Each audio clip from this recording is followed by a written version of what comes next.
it was very predictable, very frustrating, and not worth my time, which is kind of insane. I was reading it in public and started crying, literally, which was so good. Is that a lot? I don't know. No. Hi friends, welcome back to my channel. Today we're doing a 2025 recap, and it is a little late for 2025 recap since it is the end of January, but better late than never. Sometimes life happens and that's okay. To kick us off, I'm gonna go through my Goodreads review.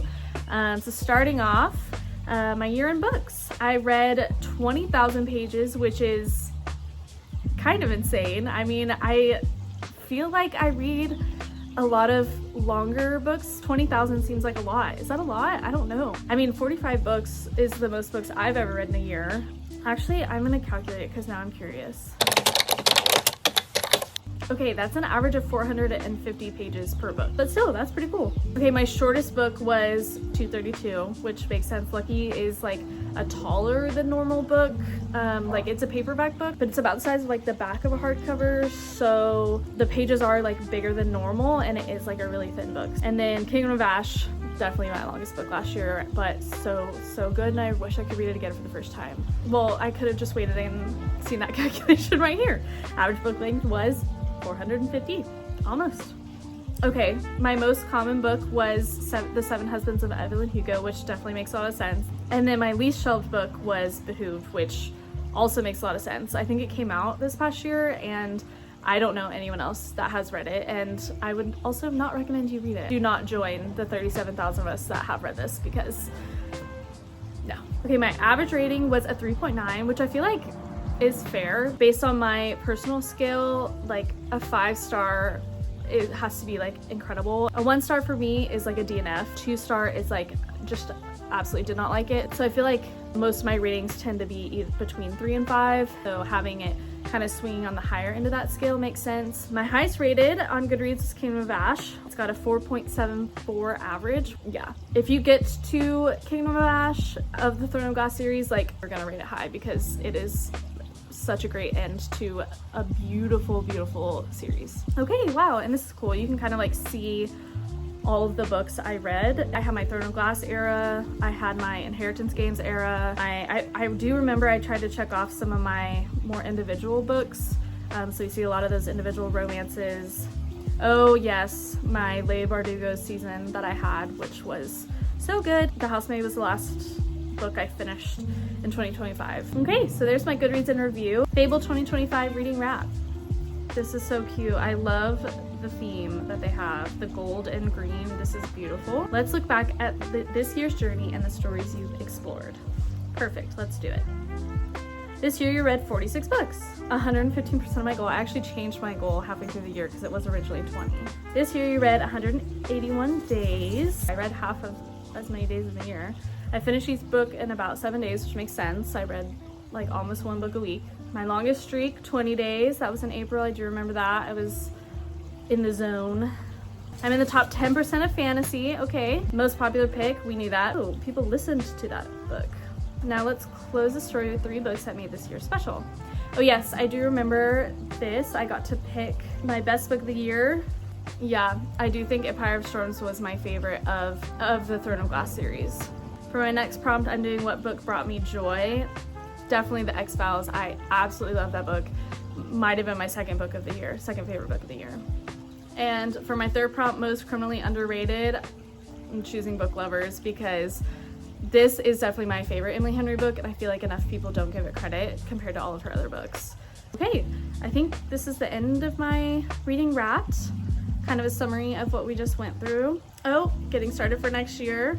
Reading goal, I think I'm gonna set for 52 and actually try and hit that 1 book a week average. I'm already on track so far for January, so hopefully I can hit that for 2026. At the end of 2024, I had also set up a 25 for 2025 TBR list of books I wanted to make sure I read last year, and I wanted to go through it and see how I did. Right off the bat, we have Lightlark, and I ended up getting this book but not actually reading it this past year, so that one was a fail. Trust of the Emerald Sea by Brandon Sanderson. I did read in April and enjoyed it. The Summer of Broken Rules I read in June, a perfect summer book, and liked it as well. The next 8 books is the entire Throne of Glass series, which I did read at the beginning of the year. I think I started it in January and finished in April. 100,000% series of the year, 100% recommend. Love on the Brain I read in July and was yet another Ali Hazelwood success. Okay, my next 3 books are Fixer Up by Tessa Bailey, Part of Your World by Abby Jimenez, and The Spanish Love Deception by Elena Armas. And for all 3 of them, I do own them. I have not yet read them. I put them on the list so I could read those authors for the first time, and I still, unfortunately, have not done so. So hopefully we get to that at some point in 2026.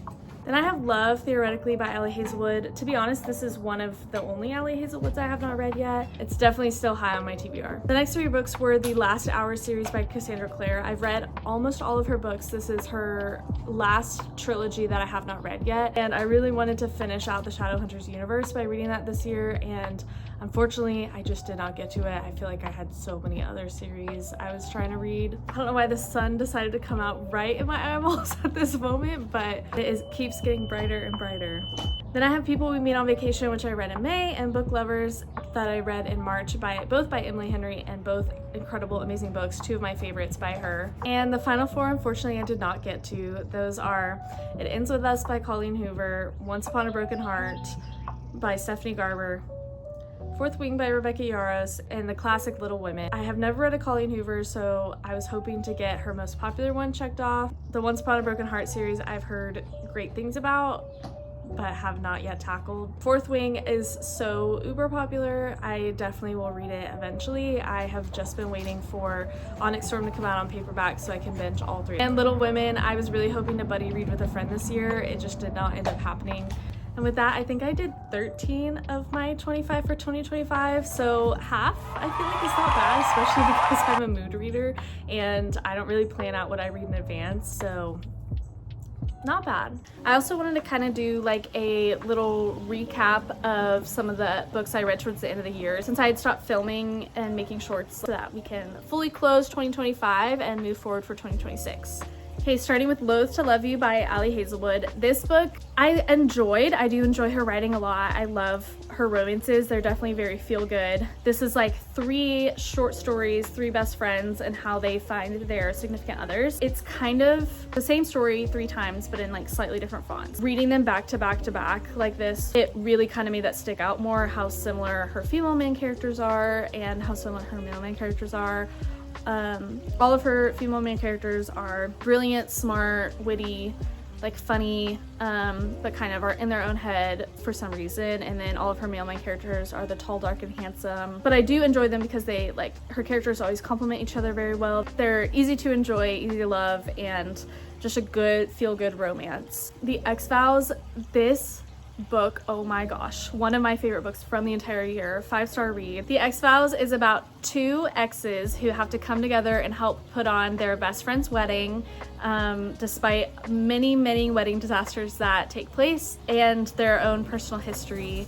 I was reading it in public and started crying, literally, because it was so sweet and emotional. The way she writes emotions in the books is just so tangible. Like, I feel like it really pulls me in, like I am part of the story. There are moments from this book that I just am still not over. If you have not read this book, please pick it up at some point this year, because it is one of the best romances I've ever read. I will 100,000% like reread this book over and over. Next, I read Funny Story by Emily Henry. It's about 2 roommates who live together after their exes ended up dating each other's, and now have to figure out how to rebuild their lives after their partners for so long left both of them for each other. I don't think it quite hit that 5-star mark for me, but it was another really good Emily Henry story. I love all of her books. She is able to write emotions really well in a way that I can connect with. Miles and Daphne, like, the dynamics of the relationship made them like deal with their own problems, and I think that is something that a lot of other like romances don't necessarily hit, where the characters need to both work on themselves and solve their own issues instead of there just being like a generic conflict for them to deal with together, and that brings them together. So I definitely loved Book Lovers more, but still a really great romance, and continues to prove why Emily Henry is the queen of romance.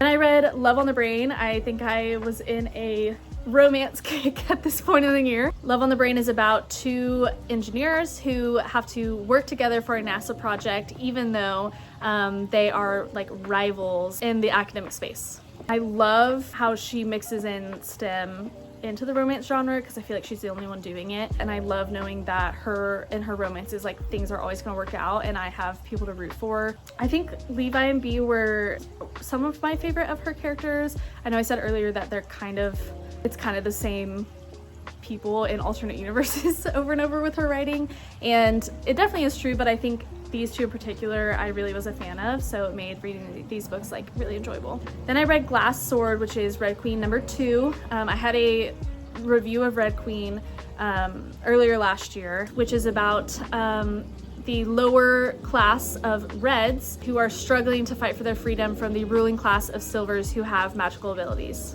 It was a 3.5 for me. It was pretty similar in pace and writing style with the first book for me. In my opinion, they weren't like super captivating for me to pick up because I think I was coming from some pretty extraordinary fantasies that I've read earlier in the year, and comparing that to a YA fantasy series like this, it just wasn't hitting it quite as hard. The second half of the book really picked up and I ended up really enjoying it a lot more and decided to continue on with the series. These books are getting better and better as the series continues, and since one of my main complaints with book 1 was that we didn't really connect with the characters as much as I would like, having known their background already made them a lot easier to connect with in book 2, and I really liked the new characters that we got introduced to in this book in particular. So if you pick up the series, definitely know like it's kind of a slow intro when you get started, but the books keep getting better and better. I then read Kingdom of the Wicked, which is a trilogy, and I am planning on finishing the trilogy, but I was so beyond frustrated with the female main character in this book. This is a fantasy about a girl who is seeking vengeance and find the killer of her sister who got murdered in a very tragic and mysterious way. And to do so, she employs Wrath, who is one of the Wicked, also known as the Seven Princes of Hell. She just has no caution and no like common sense and no fear for anything, and that just frustrates me because it feels so unrealistic when that happens in books. I feel like the romance subplot did not come across well for me in this book. It didn't really make sense with the plot. It didn't like make sense with the characters themselves. Wrath's character had so much potential, and I remember just being so frustrated that we did not get to explore that because she was trying to squeeze in so much in so few pages. I was also super frustrated with the ending and was left very unsatisfied with the book. There were several threads of the story that didn't get wrapped up, and even though it's part of the series, I do feel like you do need to address all of the different like rabbit holes that you opened, and I didn't feel like this book did that. Despite what I've said, did enjoy several parts of it. I just have not been in a hurry to pick it up, and it has been almost 6 months and I have not yet read the second one. Okay, then I read the Shadow and Bone trilogy, which if you have not read, it's one of the better YA fantasy books series that I have ever read, about Alina, a girl who has a very rare magical power and tries to use it to save her kingdom from a very evil sorcerer who has caused war on the land for a very long time. I think the magic system in it is really interesting and cool. The character development got better and better with each book. Some of the issues I had early on in the series were resolved later on, and I was able to leave the series feeling really good about it. It's very fast-paced, very easy to jump in. Some of the twists and turns throughout the series I was not anticipating and really enjoyed like where it went. I still think about the series even now months later. I really enjoyed the world that Leigh Bardugo built. This is one that I would definitely keep at the front of my shelves and recommend for people to read. Also around the same time I read the book Behooved, which I did allude to earlier. Behooved is supposed to be a romantasy about a girl who is wed to a prince who ends up getting a curse cast on him where he is a horse by day and a prince by night, and they have to figure out how to undo the curse while saving their kingdoms from usurpers and assassins. If I had not read it with someone else, I don't know that I would have finished it, much less given it a 2.5. It was fun to read with someone else because we got to laugh about it together and kind of made fun of it like throughout. This book is absolutely so ridiculous. I'm gonna make another video about it because of the story itself. Like, I literally cannot even explain it to you. Do not read this book, but do read my review about it, because it does pretty much capture like all of the frustrations of the book itself. Like, the female main character is so frustrating. There is maybe like one sentence of plot throughout the whole thing. The rest of it is complaining. Even thinking about the book right now, like, I can't even articulate how bad it was. It was very predictable, very frustrating, and not worth my time. I read The Lost Bookshop after that for my book club. The Lost Bookshop is about 3 different main characters who all have connections to a mysterious magical bookshop who connects them through time and space, as each of them try to discover life for themselves and overcome their own personal challenges. It had a really good like magical realism elements to it, and a lot of introspective like finding yourself type of journeys. I think it was well written, and it was a little slow to get into, but after a while I was invested. I liked all 3 of the characters, but having each of their point of views made it a little harder to get into, and I think it might have been better told by 1, maybe 2 of the perspectives. There was a lot of like really heartbreaking and tragic things that happened, and I do think I'm a better reader because I read this book. Even though I wish there had been a little bit more of the magic elements in it, I think that the story hit harder because it focused a lot more on the emotional like tragedies that these people went through, instead of like kind of more whimsical magic elements that I'm used to. Then I read the Six of Crows duology. Six of Crows is set in the same universe as the Shadow and Bone trilogy. Six of Crows is very much its own plot and storyline, and it doesn't really give you the background and history of the world that Shadow and Bone does, so I think reading those first really gave me that context. However, Six of Crows was one of my favorite series that I read last year. It's a book of like 6 people as they go through a heist / rescue / save the world type of mission, and it is one of the best heist novels I've ever read. The character development in these books, the complexities to which you get to know all of their backstories, it's just beautifully written. There's so many layers, so much like to each character, that you fall in love with all of the characters and root for them and feel like one of their best friends. And if you have not read this, what are you doing? Please go read it right now. Then I read The Ministry of Time, which honestly was a letdown. I just did not connect with this book. I know a lot of people really like it, and it was very popular when it came out. The Ministry of Time is a spy thriller romance where a agent for the government is helping a time traveler become accustomed to modern age. There's also supposed to be like a secret government plot that they're uncovering amidst all of that, but we really did not get to that plot until like halfway through the book. Majority of it was like little instances of him adjusting to modern day that just I did not connect with. I thought it was very boring, and wish that there had been more of the espionage and the government cover-up like explored, instead of like this relationship, which like I, as a romance reader, did not connect with at all. I read The Crescent Moon Tea Room after that. It's about 3 witch sisters who run a tea store, and it's a coming-of-age novel as they discover who they are and what they want for their lives. And it's definitely a October, fall, Halloween-y type, warm and cozy, like made me want to sit on a porch swing with a tea and a blanket and read this book. Like, it was very good, very easy read, very quick read. You could relate to each of the sisters and understand their motivations and what they wanted, and the miscommunications between them weren't frustrating. It definitely added to the story and made for a good conflict. I really enjoyed it and definitely recommend if you want to mood read in the fall. I was then able to find Chalice of the Gods, which is a new Percy Jackson book. Percy Jackson was one of my favorite childhood series, and I ended up rereading it like 2 years ago when the TV show was coming out. This Percy Jackson miniseries is about Percy Jackson having to do 3 quests to earn 3 recommendation letters to get him into college. It was very nostalgic, very sweet, getting to like see things from Percy Jackson's point of view again. It is a full like kids book, but it feels like a short story adventure for Percy Jackson, and it had the same tone and voice and sarcasm and stuff that we remember. I really liked it. I thought it was fun, like right on par with all the rest of the books. I then read Lucky. Lucky is a woman who has spent her life doing crime and running scams, but when she wins the lottery, she has to figure out how to get the money without getting arrested for all of her crimes. It was like honestly kind of a sadder story than I expected. It was hard to see her get manipulated by people and her to continue to have a good heart despite all the things she went through. Made me able to root for her. It wasn't like amazing and stand out in any particular way, but it was a very quick read and it kept me entertained. So I don't have any like major complaints. I read Tomorrow and Tomorrow and Tomorrow after that, and I know I'm kind of late to the game with this one, but it was honestly so good. Tomorrow and Tomorrow and Tomorrow is about two video game developers who are best friends and try to navigate the hardships of their industry and their personal challenges and relationships as they make a name for themselves. It wasn't at all what I expected. I don't know what expectations I had going into it, but it was very different from anything I normally read, but in a good way because it was so beautifully written, and the transitions between past and present and the projects they were working on to their relationship dynamics, and just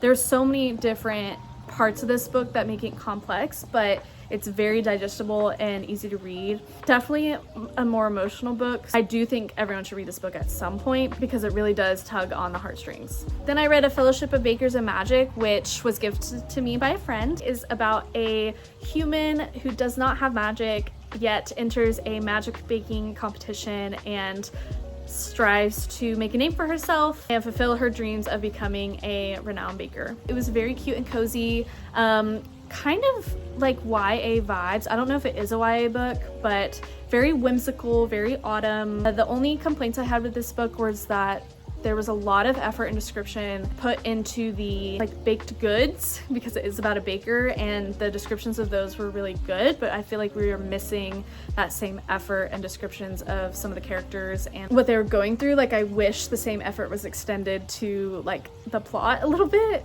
It was a little rough at the beginning, but once I kind of got into the book, it was very enjoyable. Definitely recommend for like a mood read in the fall. Honestly, like a lot happened in 250 pages, and even though some of the like character relationships felt a little forced, I didn't take it very seriously, and I think that made me enjoy it a lot more. Then I read the first Crescent City book, House of Earth and Blood, which beyond amazing. Like I don't even know what to say about it. Sarah J Maas is an incredible author. I love getting to read her books for the first time. I know Crescent City isn't as popular as some of her other series, but if you like her writing and you like fantasy and you like complicated world building, like please read this book. It is so good. It's about a human who must unite with some of the magic wielders in her city to solve a murder and hunt down demons who are plaguing their city so that more people do not get hurt. It was a lot harder to get into than some of her other books because it was so complicated, but once you like understand what's going on and are fully invested, like this book honestly flies by. They seem giant, but it doesn't feel giant, especially as someone who loves fantasy. Like this is such a good book. I also read Wild and Wrangled, which actually was my first Lila Sage book, even though this is the fourth of her Wild and Wrangled universe. Wild and Wrangled is about a woman who is left at the altar and has to learn how to pick up the pieces of her life and figure out her place after her world falls apart. And absolutely loved this romance. Like she is such a good romance author. I'm kind of frustrated it took me this long to read her. The characters like actually make reasonable choices. It's very easy to root for them. The male love interest in this book is like actually a good guy. Honestly can't wait to read more of her books, and very much love Cam and Dusty like as a couple. And then finally I read The Housemaid. The Housemaid is about a housemaid who is employed by a very crazy lady and must figure out how to not only keep her job but survive the craziness that is her employer's house. Honestly, really hard for me to rate because it was my first like real thriller book. A lot of it felt very slow paced for a thriller. I was kind of expecting a lot more like high intensity moments and didn't really get that for majority of the book. I did read it really fast because the movie was coming out and I wanted to see it with my family, and I think if I had not had that time pressure, I don't know that I would have read it that quickly or had been forced to pick it up so much. Cannot decide how I feel about thrillers. Since I'm primarily a fantasy and romance reader, like this was a step outside my normal, and I don't know if thriller is the right genre for me. Well, there is my 2025 recap. Thank you so much for watching. Hopefully 2026 will be a great reading year for me and for you, and you're gonna hit all of your reading goals. And at this time next year, we're gonna be going through a 2026 recap, and it will have been the best reading year ever. See you next time.